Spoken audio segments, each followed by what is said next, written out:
Selamat malam, berjumpa kembali bersama saya Wong Ganteng Sakdonyo. Mohon untuk tidak menyebutkan nama dan identitas dalam percakapan ini karena percakapan ini saya naikkan dalam konten YouTube. Gimana Mbak E? Ya, ini Kak, kan aku kan ceritanya mau ganti majikan. Terus? Nih, ya, aku udah tahu. Aku kan nanya sama agent yang di ini yang baru ini kan aku nanya, misalkan pulang Indo nunggu visa Indo boleh enggak? Terus kata dia nggak bisa, harus nunggu visa dulu di Hong Kong baru boleh pulang Indo, bilangnya kan kayak gitu. Emang sekarang peraturan kayak gitu ya Kak? Nah kalau sampean proses terus pulang dulu ke Indo itu namanya overseas Mbak. Jadi prosesnya dari Indonesia. Nah, kenapa dia minta dari Hong Kong dulu? Supaya dia tidak kena ngecas bayaran. Tapi kalau sampean pulang Indonesia dulu kan sampean terbang harus lewat PT lah, ini itu. Makanya dia dikenakan biaya, kalau nggak gitu sampean nggak bisa terbang. Karena kan gitu. karena kan kalau anaknya yang pulang Indonesia kan kenapa PT minta agent minta ada biaya yang dikeluarkan. Sedangkan peraturan di Hong Kong kan agent tidak boleh memungut biaya lebih dari 10% begitu Mbak E. Iya kan, terus kan gini ya, masalah kan majikanku yang sekarangnya kan nanyain gitu, kamu pengen pulangnya kapan? Terus kan aku udah bilang kan aku kan pengen ganti majikan, kata aku ya aku pengen pulang tapi ya ntar nunggu aku visaku turun dulu baru pengen pulang. Terus kata dia ya kamu harus cepet-cepet kasih tahu aku soalnya aku mau beliin kamu tiket, bilang kayak gitu. Kata aku ya udah kasih aku uang aja, kata aku. Terus kata dia jangan, enggak mau, katanya aku harus beliin kamu tiket, aku nggak mau ngasih kamu uang, bilangnya kayak gitu. Terus kan aku nanya kan sama agent yang banknya itu, kira-kira aku pulang Indo kapan? Terus dia cuma bilang gini, untuk proses visa itu 3-5 minggu, kayak gitu. Tapi kan yang aku bingungin kan aku jadinya pulangnya kapan gitu. Bingungnya soalnya kan majikanku yang ininya kan nanyain mau pulangnya kapan. Ya sampean hitung aja, sampean finishnya tanggal berapa, terus agent baru sampean itu memproses punya sampean berapa. Kalau misalkan proses visa itu dari agent ngasih berkas ke imigrasi atau dari itu sih, maksudnya dari pas finishnya kita ngitung ya sampai 5 minggu itu 5 minggu dari dia submit. Tapi ketika dia submit terus ternyata ya kan sampai submit, setelah submit kan dihitung tuh lah, dia akan keluar visanya setelah sampai keluar dari majikan. Biasanya rentan 2 minggu atau 1 minggu. Setelah finish itu nunggu 1-2 minggu gitu. Bervariasi, saya nggak akan bilang loh ya, bervariasi karena imigrasi yang ngeluarin, soalnya itu sudah wewenangnya dia. Sampai komunikasinya sama agent yang baru, yang dimajikan baru terus gitu. Iya, soalnya agentnya itu tuh nggak ada kayak CC Indonya, dia tuh Hong Kong, jadi ngomong juga agak kikuk gitu. Ya, lah sampean kan milih agentnya dia, terus aku gimana? Yang milih sampean. Bukan, itu dipilihin sama majikannya kan, aku kan ngegantiin temen gitu. Nah, ya, sampean kan bisa ngajuin. Sampean kan bisa ngajuin pakai agentku gimana kan gitu. Nggak mau, dia pengennya yang dekat rumahnya dia aja. Ya sudah, nah sampean sudah mau ngambil pilihan majikan itu, ya majikan itu mau di mana ya ikuti. Terus aku gimana kalau sampean nggak bisa ngomong? Iya sih. Bener nggak? Iya, makanya berarti ya kira-kira segitu ya, maksudnya. Aku kan aku kan finish kan tanggal 9 Januari. Siap. Tapi aku keluar itu tanggal 31 Desember gitu. Itu ngaruh nggak, maksudnya bisa lebih cepat apa gimana gitu, ngaruh nggak? Ya ngaruh surat finish kontrak sampean. Kalau surat ntar aku visanya gitu. Iya dong. Jadi imigrasi itu kan tidak mungkin mengeluarkan visa sampean ketika sampean belum keluar dari majikan, bener nggak? Jadi kalau berarti Ntar saya gantian dulu ngomongnya, gantian dulu. Kalau saya belum selesai jangan dipotong. Kalau sampean dipotong nggak jelas nanti. Jadi imigrasi itu akan ngeluarin ketika sampean sudah ada surat finish dari majikan dan dikirimkan ke imigrasi bahwa sampean sudah finish. Maka dia akan mengeluarkan, dia nggak akan mungkin mengeluarkan visa sampean di saat sampean itu belum selesai finish. Nah kalau sampean finishnya 31 Desember kan, tapi sampean keluarnya kan 9 Desember, otomatis kan sebenarnya itu tidak menjadi persoalan. Kemungkinannya 31 Desember dihitung 2 minggu atau 1 minggu. Karena apply visa sampean yang baru kan sudah submit. Yang majikan baru kan sudah submit. Jadi dari tanggal 31, nah itu hitungannya entah seminggu, entah 2 minggu, entah 3 minggu. Kalau prosesnya kayak sampean itu, walaupun sampean visanya belum turun tapi sampean keluar dari majikan karena sampean sudah submit, itu nggak ada masalah. Cuman kan yang sampean persoalkan kan kapan aku pulangnya kan itu toh.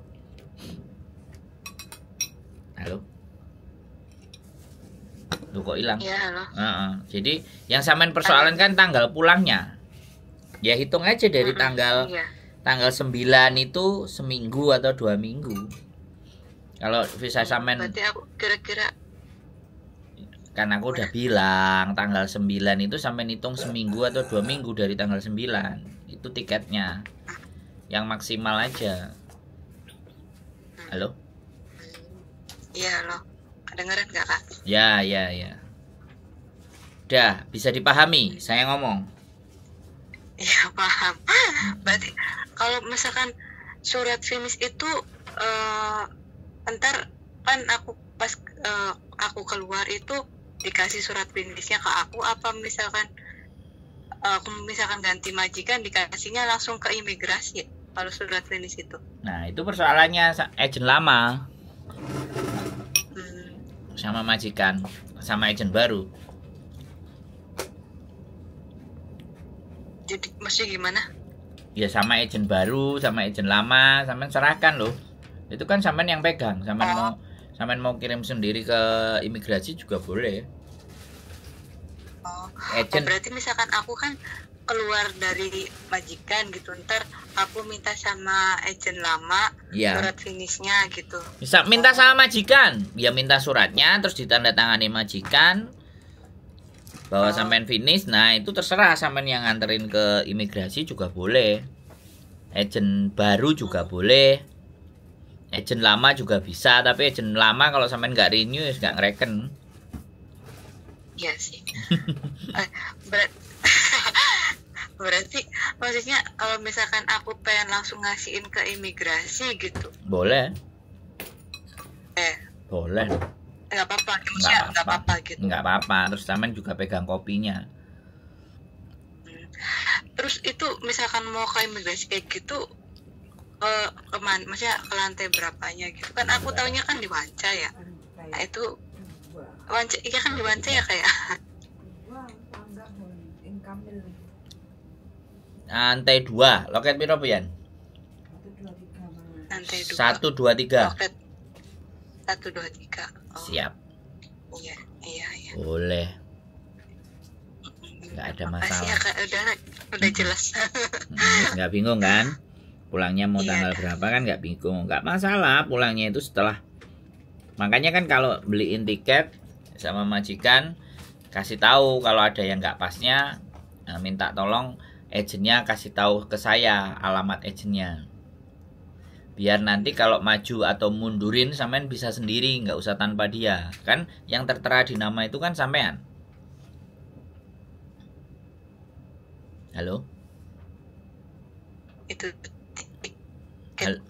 Sampean denger aku ngomong nggak, Mbak? Halo. Sinyalnya sampean mumet Halo. Iya, soalnya aku di gunung. Nah, ya makanya kalau ya jangan di gunung kalau mau nanya, sampean ke kota dulu baru nanya. Jadi sampean kalau nanti mau dibelikan sama majikan, kasih restan 2 minggu dari taruhlah tanggal 9. Nah, dari tanggal 9 Januari. Nah, nanti kalau majikan sampean beliin tiket, sampean tanya juga agent travelnya di mana. Jadi kalau aku ada time schedule-nya mau maju ataupun aku mau mundurin, aku bisa cari agent travelnya. Bisa dipahami nggak? Iya, iya. Nah, jadi biar sampean nggak hangus, nggak buang-buang. Apalagi kalau tiketnya Cathay, tiketnya Singapore Airlines itu gampang banget untuk mereschedule. Yang penting 2 kali 24 jam sebelum terbang sampean sudah ada laporan. Jangan mendadak mau terbang sampean laporan. Nah, itu kemungkinan besar dan tipis untuk bisa bergeser. Tapi kalau misalnya 2 kali 48 jam kan sampean bisa memprediksi gitu. Atau kalau sampean nggak tahu, terpaksa nih nggak tahu agent travelnya, sampean bisa ke bandara, ke maskapainya, kode bookingnya dan semuanya sampean tinggal tunjukin aja. Itu solusi terakhir. Karena kalau di bandara itu semua maskapai pasti ada dan pasti connect. Oh, bisa ya langsung ke bandara Bisa. aja ya, kalau misalnya mau Jadi reschedule. saya dulu kan gitu. Saya aja naik pesawat Air Asia aja bisa kok, yang pesawat yang sebenarnya hangus selama kita cancelnya sebelum 2 kali 48 jam loh ya. Tapi kalau sampean ngerti sistem online-nya, bookingnya dan semua online, sampean bisa maju mundurin online. Rata-rata kan teman-teman nggak pada memahami kan, tiket itu maju mundurin pakai online itu kan gimana, kan pastinya banyakan yang bingung gitu loh. Daripada bingung dan nggak ngerti situsnya Singapore Airlines atau situsnya Cathay Pacific, ya udah langsung aja ke bandara. Ya nggak mau. Misalkan Kenapa? Kayak Garuda gitu juga bisa reschedule. Ya bisa dong. Kalau pesawat mahal-mahal itu malah lebih gampang dan bisa reschedule-nya jauh lebih murah. Yang penting reschedule-nya nggak tahun depan gitu loh. Gitu loh. Kalau pesawat mahal-mahal itu lebih enak. Reschedule-nya paling bayar 100 sampai 200 Hongkong dolar. Tapi kalau kayak Air Asia itu dimundurin 1 bulan, saya nambahnya sampai 800 Hongkong dolar. Hampir 3/4-nya beli tiket baru. Oh, gitu ya. Nggak kalau masalah. Dimajuin. Nggak apa-apa, bisa. Ya pokoknya sampean Bisa. fix dulu keadaannya biar sampean nggak panik gitu loh. Ya benar, tanya dulu. Kalau nggak ngerti kan memang tanya. Jadi hal-hal nanti yang terjadi kan sampean bisa memprediksi. Kalau kan sekarang nggak kayak dulu kan, katanya kalau dulu kan masih bisa kan nunggu bisa di rumah gitu kan. Sekarang kan katanya udah kayak gitulah maksudnya. Sebenarnya ya bukan kayak dulu kayak sekarang. Pemerintah Republik kita yang nggak mau. Dia yang selalu meminta yang di bandara itu loh banyak persyaratan. Paham nggak sampean? Hongkong mah nggak ada masalah. Indonesia, setiap anak yang terbang harus ada pelaporan di PT, harus terdaftar Cisco, Cisco apalah itu namanya. Nah, daftar online. Nah, kalau sampean nggak ada itunya atau surat dari PT-nya, sampean ditahan. Oh gitu. Iya. Kan di bandara sekarang TPPO itu loh, tindak pidana penjualan orang, penjualan manusia apa penjualan TPPO itu kan diketatin, Mbak. Jadi seperti itu, Mbak. Biasanya visanya turun. Visanya bentar aku ngomong dulu, Mbak. Biasanya visanya turun. Sampean jangan buru-buru nanya, dengerin dulu, sabar dulu, orangnya nggak sabaran. Jadi kalau sampean pulang pegang visa itu kan enak. Ya kan? Benar. Kalau sampean belum pegang visa pulang terus balik, mana visamu? Ini visanya, mana?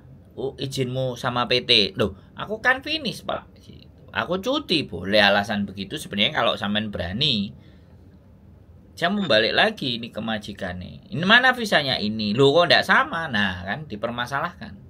Berarti kamu ganti majikan, kamu harus rapor PT lah bla bla bla bla bla bla bla bla bla bla. Ujung-ujungnya sampean dimintain uang, kan repot. Iya. Ya tahu sendirilah kan. Nggak usah kita bahas bangsa kita itu kan nggak usah kita bahas, ya kan? Loh, ya kan pengetahuan buat sampean kan gitu loh. Segala-segalanya kalau tidak ada ini dan itu dan semuanya kan. Coba Hong Kong mah aman-aman saja, Mbak. Nggak menjadi persoalan. Iya, Hong Kong. Sekarang Indonesia yang lagi ruwet. Nah, aku aja ngirim paketan 2 bulan gak nyampe. Aku nggak ikut-ikut, Mbak.